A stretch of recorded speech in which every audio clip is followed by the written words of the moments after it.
Hello, good evening, नमस्ते मेरे true educators. कैसे हैं आप सब? ट्रू एजुकेटर्स एक नई सीरीज डेली करंट अफेयर्स के साथ आपके सामने आ रहा है। इस वीडियो में आप बने रहिएगा। हर दिन हम डेली करंट अफेयर्स के इंपॉर्टेंट टॉपिक्स आपके सामने लेकर आएंगे। तो चलिए शुरू करते हैं। आज की तारीख है 26 अप्रैल। 26 अप्रैल का पहला करंट अफेयर देखेंगे हम लोग एमसी के रूप में। पहला सवाल आज का, लता दीनानाथ मंगेशकर पुरस्कार किस अभिनेता को मिला है? हमारे ऑप्शन है राजकुमार राव, रणदीप हुड्डा, रजनीकांत या सोनू सूद। देखते हैं सही जवाब। सही जवाब है हमारे ऑप्शन के अकॉर्डिंग रणदीप हुड्डा, लेकिन साथ ही यह पुरस्कार सुपरस्टार अमिताभ बच्चन को भी दिया गया है। अमिताभ बच्चन को यह पुरस्कार 24 अप्रैल को लता मंगेशकर जी के पिता और थिएटर संगीत के दिग्गज दीनानाथ मंगेशकर जी के स्मृति दिवस पर मिला। स्वर कोकिला लता मंगेशकर जी का 2022 में निधन हो गया था। यह पुरस्कार उनकी ही स्मृति में उनके परिवार और ट्रस्ट द्वारा शुरू किया गया है। उनके अलावा म्यूजिक डायरेक्टर ए.आर. रहमान और एक्टर, जैसा कि हमारे ऑप्शन में है, रणदीप हुड्डा को भी इस खास अवार्ड से सम्मानित किया गया। तो कुल 3 लोगों को, music director AR. Rahman, actor Randeep Hooda और सुपरस्टार अमिताभ बच्चन को दीनानाथ मंगेशकर पुरस्कार से सम्मानित किया गया है। यह हर साल उस व्यक्ति को दिया जाता है जिसने देश, समाज और उसके लोगों के लिए योगदान किया हो। इससे पहले वर्ष 2022 में यह पुरस्कार हमारे प्रधानमंत्री नरेंद्र मोदी जी को दिया गया था। 2023 में यह पुरस्कार आशा भोसले को दिया गया था। तो एजुकेटर्स, एक सवाल के साथ दूसरा सवाल भी जुड़ता है और हमें यही सीखना है कि एक टॉपिक को दूसरे टॉपिक से कैसे कनेक्ट करके करंट इश्यूज को हम अपने सब्जेक्ट में शामिल करें। चाहे आप मेंस का एग्जाम दे रहे हो या प्रीलिम्स या गवर्नमेंट के कोई भी एग्जाम्स देते हो जहां पर मल्टीपल ऑप्शंस दूसरे फॉर्म में आ जाते हैं, तो वहां पर आप इसे कैसे करेंगे। तो हमारा सवाल एक ही था, दीनानाथ मंगेशकर पुरस्कार किसे मिला है? रणदीप हुड्डा, अमिताभ बच्चन और साथ में म्यूजिक डायरेक्टर ए.आर. रहमान। लेकिन हमें यह भी जानने को मिला कि यह पुरस्कार कब शुरू किया गया था और किन की स्मृति में। तो यह पुरस्कार 2022 में लता मंगेशकर जी के निधन होने के बाद उनकी स्मृति में उनके परिवार और ट्रस्ट द्वारा शुरू किया गया। दूसरा सवाल, यह नरेंद्र मोदी जी को यह पुरस्कार किस वर्ष दिया गया था? तो यह 2022 में दिया गया था और 2023 में आशा भोसले जी को इस पुरस्कार से सम्मानित किया गया है। चलते हैं आज के दूसरे सवाल की तरफ। दूसरा सवाल है, विश्व बौद्धिक संपदा दिवस कब मनाया जाता है? वर्ल्ड इंटेलेक्चुअल प्रॉपर्टी डे किस दिन मनाया जाता है? 24 अप्रैल, 26 अप्रैल, 27 अप्रैल या फिर 30 अप्रैल? सही जवाब है 26 अप्रैल 2024। विश्व बौद्धिक संपदा दिवस हर साल 26 अप्रैल 2024 को मनाया जाता है और यह आज मनाया जा रहा है। यह दिन क्रिएटिविटी एंड इनोवेशन यानी नवाचार और रचनात्मकता को प्रोत्साहित करने में इंटेलेक्चुअल प्रॉपर्टी की भूमिका को बढ़ावा देने के लिए समर्पित है। वर्ल्ड इंटेलेक्चुअल प्रॉपर्टी डे, इसकी स्थापना विश्व संपदा संगठन WIPO के द्वारा 2000 में इस बारे में जागरूकता बढ़ाने के लिए किया गया था कि जो नए नए इनोवेशन और क्रिएटिविटीज होती हैं तो उनके पेटेंट, कॉपीराइट, ट्रेडमार्क या डिजाइन दैनिक जीवन पर कैसे प्रभाव डालते हैं और लोगों को इसके बारे में जागरूकता और बढ़ावा मिले। इसलिए विश्व बौद्धिक संपदा दिवस शुरू किया गया। किसके द्वारा शुरू किया गया? विश्व बौद्धिक संपदा संगठन के द्वारा। और हर वर्ष नया थीम होता है। तो साल 2024 यानी कि इस वर्ष का थीम था IP और SDG, नवाचार और रचनात्मकता के साथ हमारे सामान्य भविष्य का निर्माण है। तो विश्व बौद्धिक संपदा दिवस कब मनाया जाता है? 26 अप्रैल 2024 को। इसकी शुरुआत कब की गई थी? तो वर्ष 2000 से किसके द्वारा की गई थी? विश्व बौद्धिक संपदा संगठन WIPO के द्वारा किया गया था। चलते हैं अगले सवाल की तरफ। अगला सवाल है, Laureus world sportsman of the year 2024 award से किस खिलाड़ी को दिया गया है? लॉरियस वर्ल्ड स्पोर्ट्समैन अवार्ड 2024 किस खिलाड़ी को दिया गया है? Virat Kohli, Rafael Nadal, Novak जोकोविच या महेंद्र सिंह धोनी? उम्मीद करता हूं इसका सवाल का जवाब आप लोग दे सकते हैं। चलिए देखते हैं सही जवाब। 22 अप्रैल को स्पेन के मैड्रिड में 25वीं Laureus world sports award ceremony हुई। कहां पर हुई? स्पेन में। वर्ल्ड नंबर 1 टेनिस खिलाड़ी नोवाक जोकोविच को Laureus world sportsman of the year award से सम्मानित किया गया। तो इसका सही आंसर है नोवाक जोकोविच। इंपॉर्टेंट बात दोस्तों, नोवाक जोकोविच का यह 5वां लॉरियंस अवार्ड है। यानी कि आपको यह समझना होगा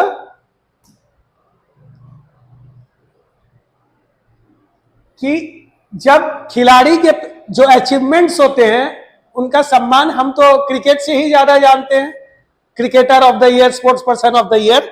लेकिन देखिए इन खिलाड़ियों की प्रतिभा कि इन्होंने इस अवार्ड को 5 बार लिया इस साल को मिलाकर। और क्यों दिया जाता है ये पिछले साल में आपके स्पोर्ट्स का क्या अचीवमेंट रहा इसलिए मिलता है। जोकोविच के अलावा रोजर फेडरर इस इतिहास में सबसे ज्यादा इस अवार्ड के द्वारा सम्मानित किए जा चुके हैं। यह सेरेमनी हर साल होती है, खिलाड़ियों और टीमों को स्पोर्ट्स अचीवमेंट के लिए दिया जाता है। तो ये स्पेशली स्पोर्ट्स के लिए ही दिया जाता है।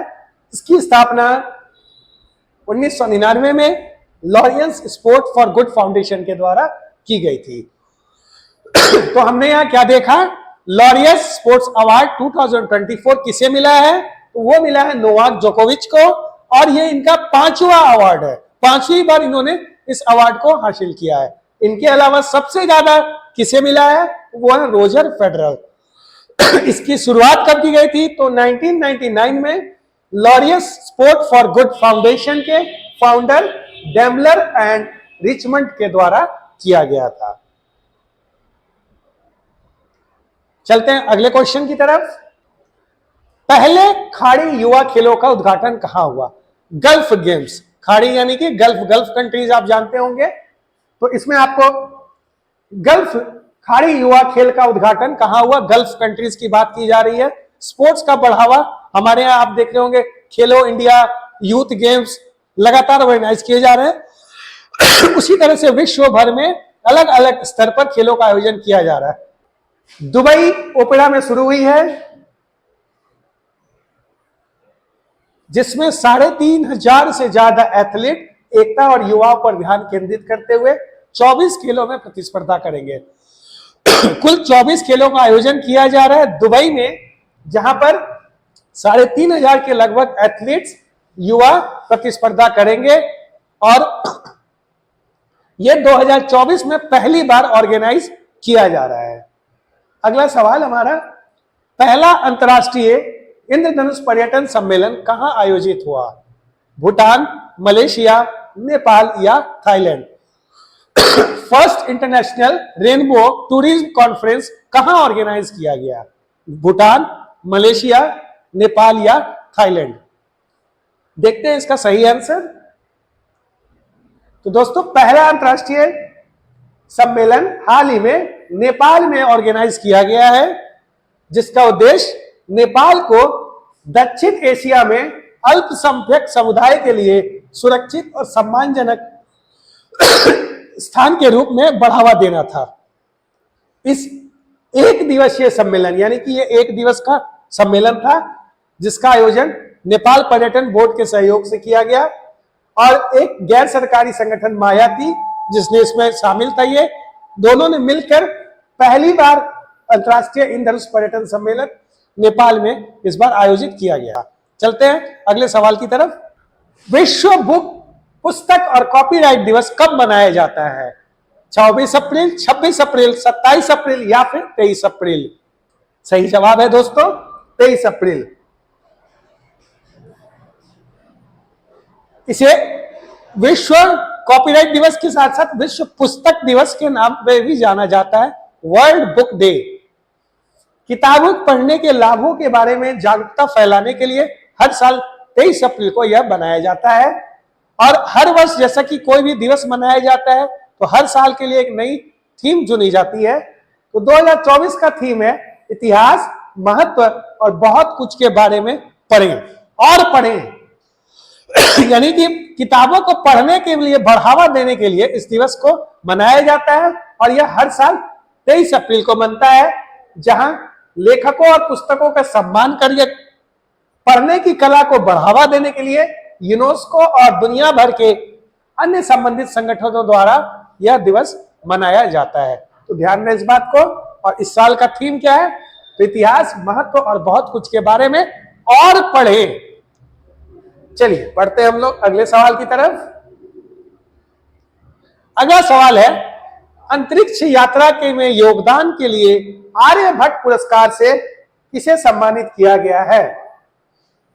अंतरिक्ष यात्रा योगदान हेतु आर्यभट्ट पुरस्कार से किसे सम्मानित किया गया है? पावलड़ी सुब्बाराव, केर गजेंद्रन, जी सतीश रेड्डी या फिर P Vijayan? Let's see the answer. सही जवाब है दोस्तों पावली सुब्बा राव। अनंत टेक्नोलॉजी नाम की संस्था के संस्थापक, सीईओ और अध्यक्ष पावली सुब्बा राव जी को एरोनॉटिकल सोसाइटी ऑफ इंडिया, देखिए किसी भी टॉपिक से ना क्वेश्चन घुमाकर किसी और तरीके से पूछा जा सकता है।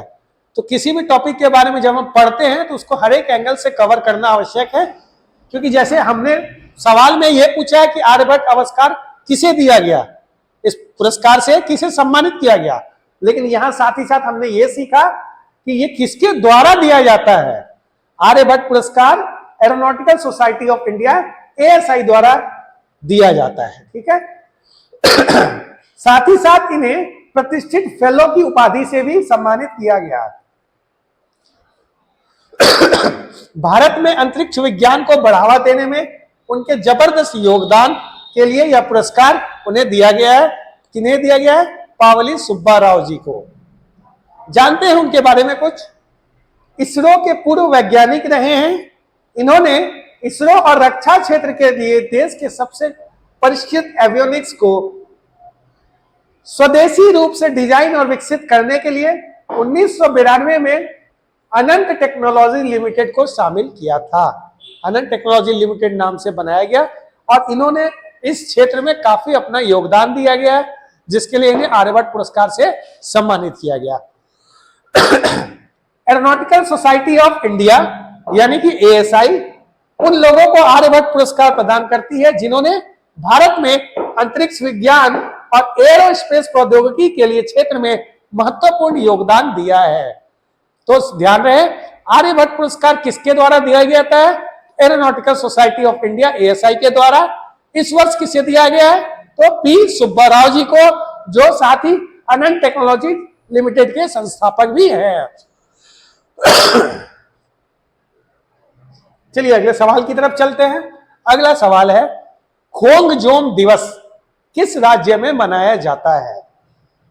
यह नॉर्थ ईस्ट का एक फेस्टिवल है, एक स्टेट में मनाया जाता है, हर वर्ष मनाया जाता है। तो किस राज्य में खोंगजोम दिवस मनाया जाता है? असम, अरुणाचल प्रदेश, मणिपुर या उड़ीसा? जैसा कि मैंने बताया यह नॉर्थ ईस्ट का है, तो आप समझ सकते हैं उड़ीसा तो नहीं होगा, लेकिन मणिपुर, अरुणाचल प्रदेश और असम में से कौन सा राज्य है जहां खोंगजोम दिवस मनाया जाता है? इसका सही उत्तर है दोस्तों मणिपुर। मणिपुर में 1891 में एंग्लो मणिपुर वॉर यानी कि ब्रिटिश के अगेंस्ट में खोंगजोम लड़ाई में अंग्रेजों के खिलाफ लड़ने वाले बहादुर आत्माओं को श्रद्धांजलि देने के लिए 23 अप्रैल को खोंगजोम दिवस मनाया जाता है। 23 अप्रैल को खोंगजोम दिवस मणिपुर में मनाया जाता है। यह दिन मणिपुर के इतिहास में बहुत महत्वपूर्ण है। क्यों? क्योंकि यह उनकी याद में जिन्होंने अंग्रेजों के विरुद्ध लड़ाई में योगदान दिया था, उनकी याद में मनाया जाता है। उनकी वीरता और बलिदान के लिए, उनकी मातृभूमि की रक्षा के लिए उन्होंने जो त्याग दिया, अपना बलिदान दिया, उनकी याद में खोंगजोम दिवस मणिपुर में मनाया जाता है। इस दिवस का आयोजन मणिपुर के समृद्ध इतिहास और मातृभूमि की रक्षा के लिए उनके बलिदानों को याद करते हुए मनाया जाता है। चलिए अगला सवाल देखते हैं। किस संगठन को वर्ष के उत्कृष्ट सार्वजनिक क्षेत्र पुरस्कार से सम्मानित किया गया है। किस पब्लिक यूनिट को, किस पब्लिक सेक्टर इंटरप्राइज को इस वर्ष का सबसे उत्कृष्ट सार्वजनिक क्षेत्र उपक्रम पुरस्कार दिया गया है? डीआरडीओ, हॉल, भेल या इसरो? डीआरडीओ, हॉल यानी हिंदुस्तान एरोनॉटिक्स लिमिटेड, भेल भारत हेवी इलेक्ट्रिकल्स या इसरो। इनमें से किसे उत्कृष्ट सार्वजनिक क्षेत्र उपक्रम का पुरस्कार मिला गया है?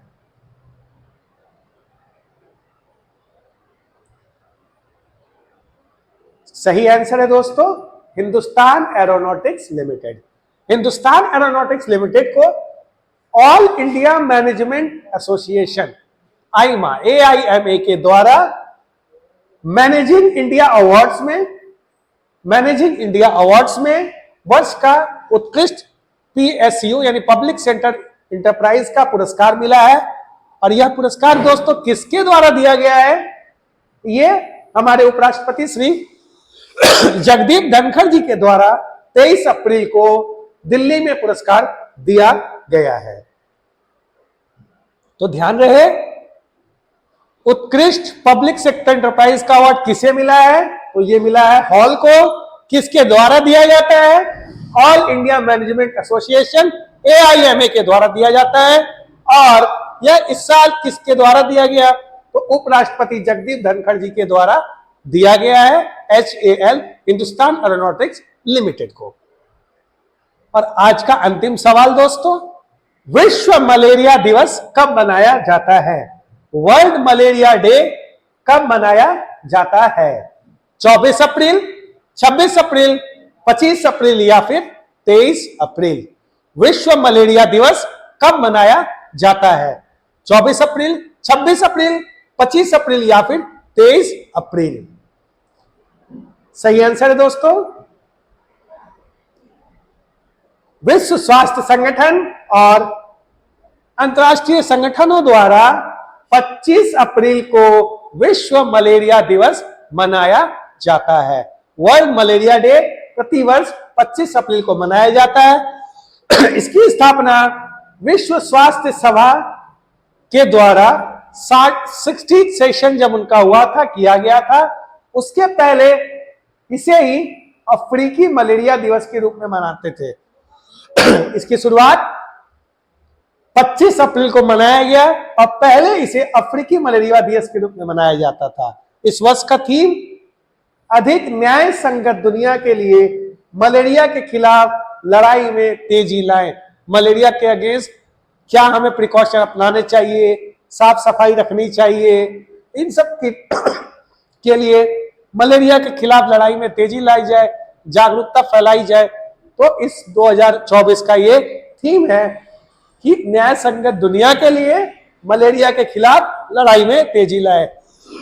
तो विश्व मलेरिया दिवस मनाया जाता है 25 अप्रैल को। तो ये हमारे 10 MCQ करंट अफेयर्स के रूप में है। प्रतिदिन आपको इस तरह के 10 महत्वपूर्ण सवाल MCQ के रूप में मिलेंगे। हमारे साथ जुड़े रहिएगा। आशा करता हूं कि सारी चीजें आपको समझ में आई होंगी। वीडियो को अच्छे से समझिए। आप कमेंट्स नीचे डिस्क्रिप्शन में दे सकते हैं। वीडियो को लाइक कमेंट जरूर करें। और हमारे ट्रू एजुकेटर्स आपके लिए बहुत ही अच्छी इंपॉर्टेंट खबर न्यूज कि हमारा ट्रू एजुकेटर्स फ्रेंचाइजी सेंटर बन चुका है टॉप पटना के रीनोन इंस्टीट्यूट ऑफिसर्स एकेडमी का। उनसे जुड़े सारे BPSC UPSC और जितने भी गवर्नमेंट एग्जाम्स हैं उनकी टेस्ट सीरीज हाजीपुर में करवाई जा रही है ऑफिसर्स एकेडमी के द्वारा हमारे ट्रू एजुकेटर संस्था में। तो आप जितने भी प्रतियोगी परीक्षाएं हैं उनकी टेस्ट सीरीज अटेम्प्ट कर सकते हैं और साथ ही साथ सभी एग्जाम्स की तैयारी भी कर सकते हैं। तो हमारे साथ जुड़े रहें। वीडियो को लाइक और सब्सक्राइब जरूर करें। Thank you, take care.